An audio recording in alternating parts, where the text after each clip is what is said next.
Welcome to Penrose Learning, where we make understanding easy. In this video, I will explain how to bulk without supplements. To effectively build muscle, you must consistently consume more calories than you burn, creating a surplus of around 300 to 500 calories daily. Focus on nutrient-dense, unprocessed whole foods to fuel your body.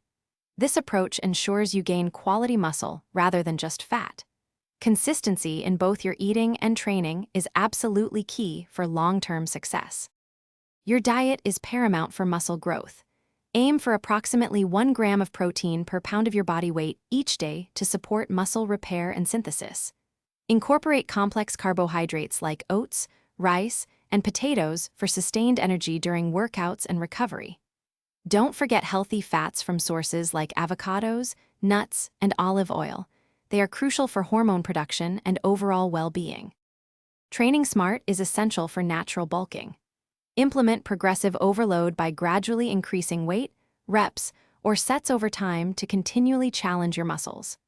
Prioritize compound movements such as squats, deadlifts, and bench presses as they engage multiple muscle groups simultaneously. Ensure you allow sufficient rest between sets, typically 60 to 90 seconds, and adequate recovery days for muscle repair. Recovery is just as vital as your training and nutrition. Strive for 7 to 9 hours of quality sleep every night, as this is when most muscle repair and growth occur. Ensure you stay well hydrated throughout the day by drinking at least 8 glasses of water. Regularly track your food intake, workouts, and body measurements to monitor progress and make informed adjustments to your plan. Thanks for watching. If this was helpful, leave a like and consider subscribing. See you next time.